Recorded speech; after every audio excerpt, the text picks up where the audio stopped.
kita mau ke ASEAN ya. Dan siapa?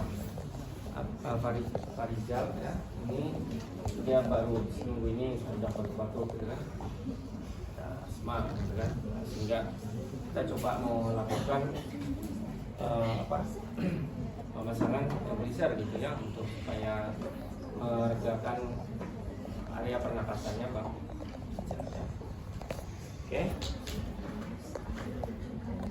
Jadi yang pertama kita harus siapkan alat-alatnya ya. Tadi anggaplah tadi sudah dapat record dari dokternya, itu kita dapat Ventolin 60 record ya. Kita dapat, ya kita pasien itu kita sudah baca catatan rekam medisnya, kemudian kita sudah siap untuk melakukan tindakan ya.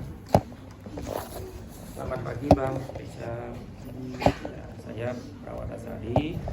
Pagi ini akan melakukan tindakan untuk memberikan masker untuk oksigen ya, ataupun nebulasi namanya, nebulizer.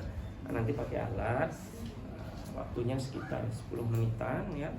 Nanti tujuannya lah untuk sebenarnya abang nih ada batuk-batuk terus ya, sehingga nanti kita coba berikan masker nebulasi ini untuk supaya memudahkan nanti bernapasnya ya kan. Kita sesak ya tadi kalau dilihat ya, katanya pagi tadi ya.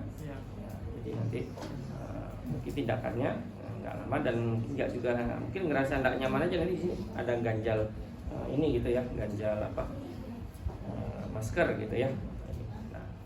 Oke, ada yang mau ditanyakan sebelum dilakukan tindakan? Ada ya? Jadi yang baru ada nih. Sambil ya ditanya. Kapan nanti untuk yang fisioterapinya ya?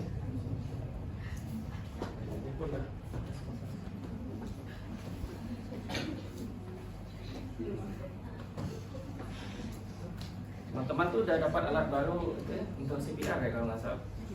Lumayan nanti untuk latihan ya, untuk CPR. CPR apa AED? CRJP kan?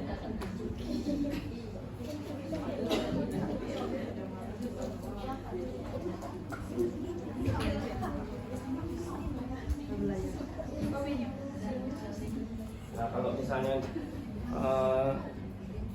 diambil dulu ya, pakai kayaknya udah pasti udah kotor lah, udah sana sini udah pakai. Nah, tapi nggak apa, saya cobain aja untuk ininya aja ya, sampai ke dia hidup ya.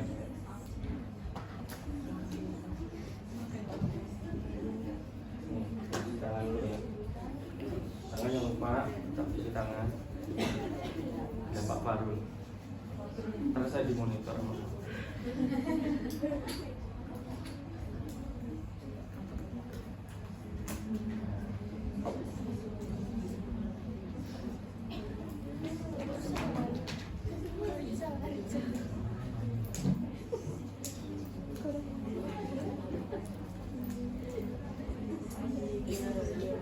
Nah ini ya, obatnya ada Ventolin inhaler, bagian dari salbutamol. Ini kayaknya udah ini yang untuk di itu inhaler ya. Kalau ini bisa langsung gitu, nggak perlu pakai alat ini lagi kan. Tapi salah satu nama obatnya adalah Ventolin. Ya biasanya kemasannya semacam seperti yang kecil gitu ya, stick kecil gitu, kemudian baru kita masukkan ke dalam tabung.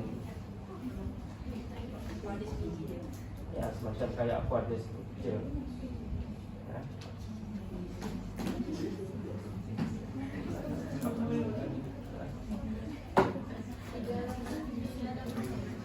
Speknya nggak disiapin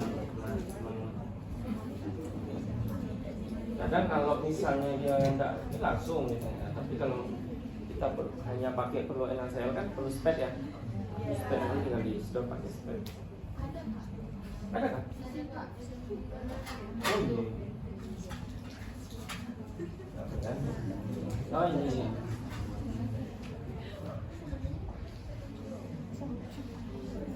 Ini Combifen ya. Ini yang bisa tinggal dikoleksi aja, kemudian masukkan ke dalam Anggaplah kita pakai yang itu ya. Cuman ini kita pakai pen gereja nanti mabuk ya. 2020 dah.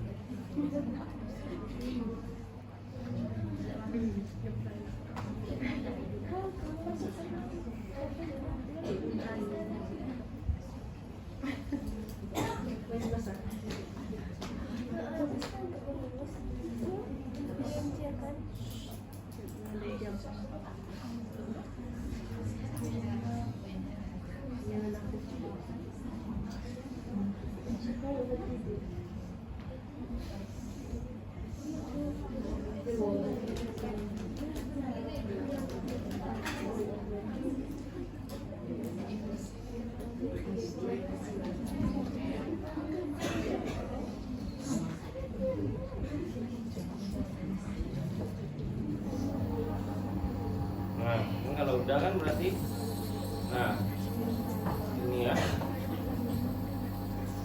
ini akan ada muncul uap-uap ya, berarti udah bekerja obatnya. Nah, sehingga ini bisa kita langsung aplikasikan ke pasien kita. Ya.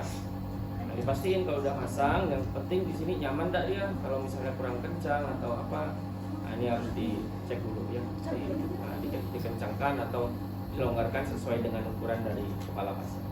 Ya. Nah, udah, misal udah habis ini nggak produksi lagi, nah maka kita matiin. Ya. Nah, kalau pada anak tuh biasa gelisah, banyak penolakan. Kalau dewasa mungkin hanya merasa nggak nyaman aja di sini kan. Biasanya disuruh. Yang perlu dipastiin tuh ke pasien dikasih edukasi, jangan pas dikasih masker gini takutnya dia malah tidak bernapas kan, takut gitu.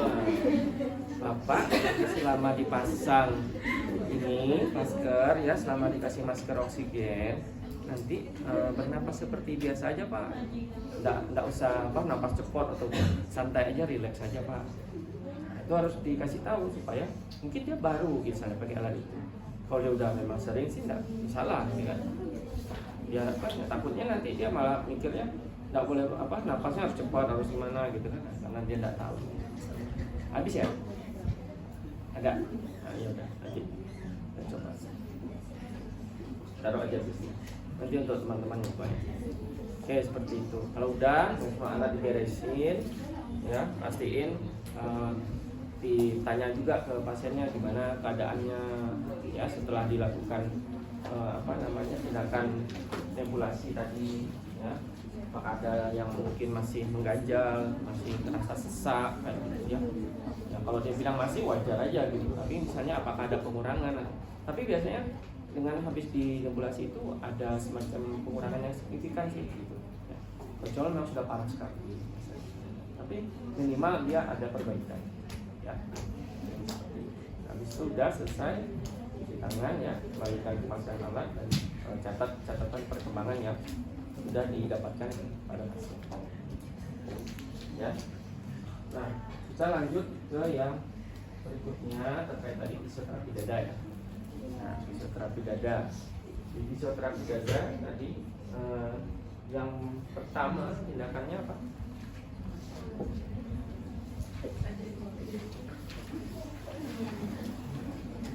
Ya. Baik, yang pertama. Nah, kita lakukan cek dulu kan, konsultasi kan, ada nggak stetoskop? Berapa? Misalnya stetoskop ya, untuk mengecek sebelum kita melakukan fisioterapi dada kan kita kunjungan ke pasien gitu ya. Kita kunjungan ke pasien.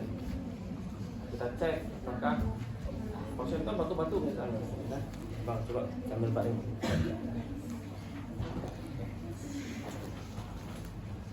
Ini nampak lah ya, nampak kan? Ya, nampak ya.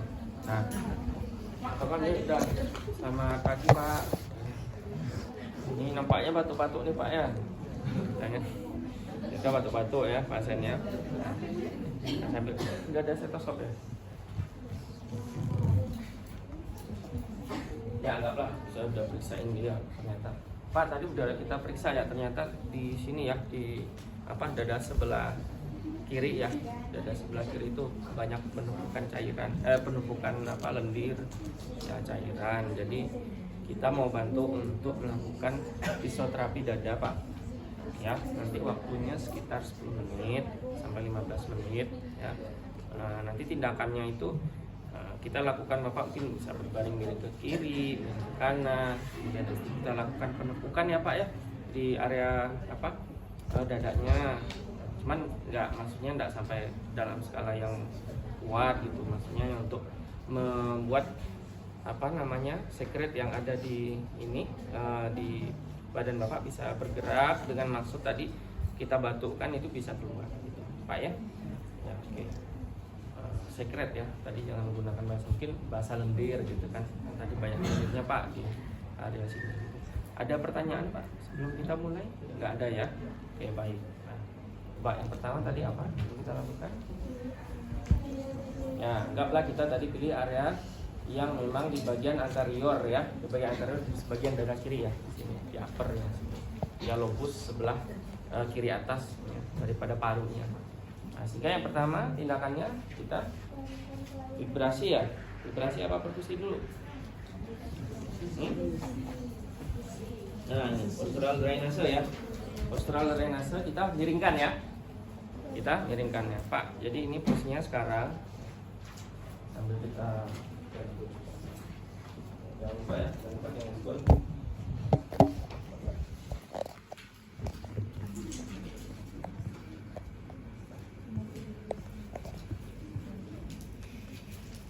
APD ya, jangan lupa tetap. Nah kalau bapaknya mungkin dia sadar ya posisinya ataupun dia ya supaya tidak kembali nanti ke ini. Nah Bapak silakan agak miring ke kiri ya Pak ya. Kita bantu misalnya kalau beliaunya nggak mampu, yang kita ganjal kan tadi pakai bantal. Nah kita anggapannya ada boleh Pak. Anggapannya tadi sekret yang menumpuk kan area sini ya, area dada sebelah kiri, sehingga tumpuan itu kita ini kan gitu, kita buat dia ke bawah, nah, sehingga baru kita lakukan penepukan di area atasnya. Sebetulnya agak miring lagi tuh. Kalau pada pasien yang memang agak sulit sih, bantalnya pun bantal baik bapak pakai bantal ya. Nah ini lebih. Nah.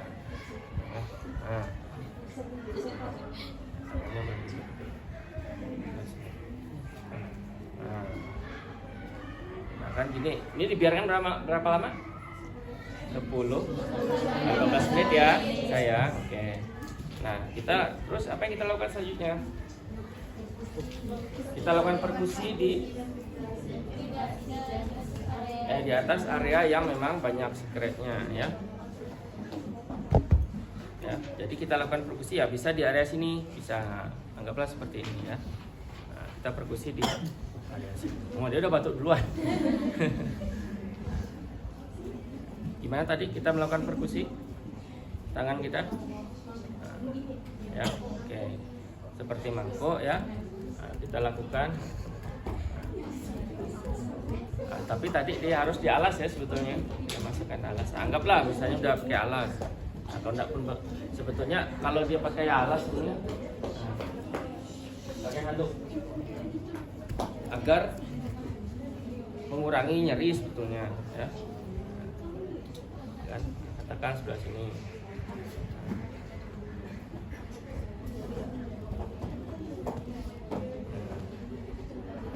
Ya. Kira seperti itu. Kemudian apalagi tadi? Di perkusi. Kalau perkusi berapa lama maksimal? Itu sampai 2 menit saja. Mau sampai 30 menit kamu perkusi biru dia. Ya, perkusi terus. Wow. Atau biru. Iya, kamu kedendam. Oke, nah itu yang diperkusi. Silakan kembali Pak. Nah, kemudian tadi vibrasi ya. Tapi yang kita batu efektif di mana poinnya? Batu efektif di Setelah kita melakukan vibrasi dada, nanti terus batuk efektif ya. Oke, Pak silakan duduk Pak. Ya. Nah, kita siapkan tadi itemnya ya. Anggaplah ini misalnya ya, contoh aja. Jadi Bapak silahkan nanti batuk efektif dulu ya. Batuk efektif itu Bapak bisa melakukan tarik nafas panjang melalui hidung, keluarkan perlahan melalui mulut ya, itu selama 3 kali. Setelah itu nanti baru Bapak batukkan gitu ya. Oke, bisa dicoba ya, silakan dimulai Pak. Boleh semoga semuanya ya.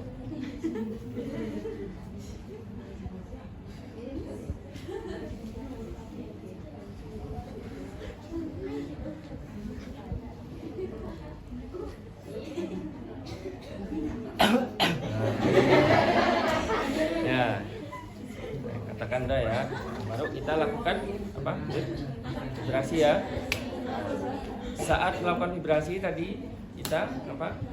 Ada latihan full sleep breathing juga di situ ya. Ya. Ini Pak tadi kan kita lihat di anggaplah area sini ya yang mengalami masalah lendir yang banyak begitu ya. Sehingga Bapak nanti saya akan coba tekan ya area kayak 2 tangan gini ya tadi ya maksudnya. Lebih enak sih saya contohin belakang aja deh. Kamu ngadep ke belakang kan. Nah, biar teman-teman bisa lihat. Anggaplah di sini ya, katakan kita mau ngeluarin sekretnya kan gitu. Ya. Nah, Bapak nanti saya akan coba tekan-tekan gitu di belakangnya sini ya. Tapi pas saya tekan tuh Bapak keluarin napas gitu. Nah, jadi pas Bapak narik napas itu ya pelan-pelan, nanti pas keluarinnya pelan-pelan ya. Pelan-pelan kan keluarinnya. Ya kalau yang vibrasi ya. Ya bukan yang langsung hembusin kayak gitu ya kan. Kan forced sleep breathing, namanya forced sleep breathing kan sambil mencucu ya. Nah, jadi nanti Bapak tarik nafas seperti dari hidung seperti biasa, kemudian nanti keluarkan dari mulut tapi sambil bibirnya mencucu, sambil monyong begitu. Ya. Nah, kayak gitu. Nah, saat bibirnya Bapak saat Bapak menghembuskan nafas lewat mulut, saya akan melakukan penekanan. Ya. Oke. Boleh Bapak mulai.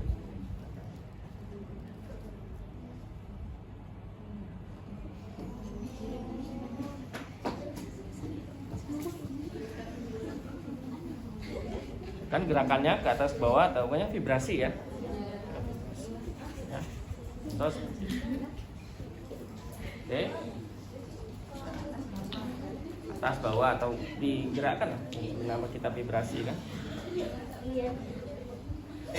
Ya. Oke.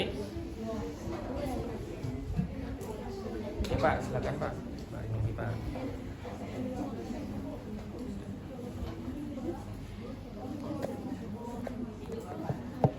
Oke, gimana Pak? Yang dirasakan sudah lumayan. Ya, sudah berkurang Pak ya. Ya mudah-mudahan nanti bisa semakin maksimal untuk keluar sekretnya Pak ya. Harusnya kita observasi lagi lah pakai stetoskop atau supaya ngecek ya apakah sudah ada pergerakan. Sebenarnya akan nampak sebenarnya kalau betul-betul ini ya, kalau ya 10 menit benar-benar dilihat dan ya pada real conditionnya. Tapi kalau yang namanya latihan kan kita nggak punya phantom yang support seperti itu ya. Kalau misalnya udah 10 menit ya tadi latihan terus balik lagi, kita tergantung dari area sekret yang tersumbat yang mana, yang banyak penumpukan lendirnya di area mana, itu yang kita intervensi kan gitu ya, fungsi dari fisioterapi dada ya. Oke Pak, saya kira sampai di sini dulu. Nanti sekitar setengah jam lagi saya mau melakukan pengukuran tekanan tanpa vital ya Pak ke Bapak. Selamat istirahat Pak, cepat sehat ya Pak ya. Terima kasih. Nah, oke, ada feedback?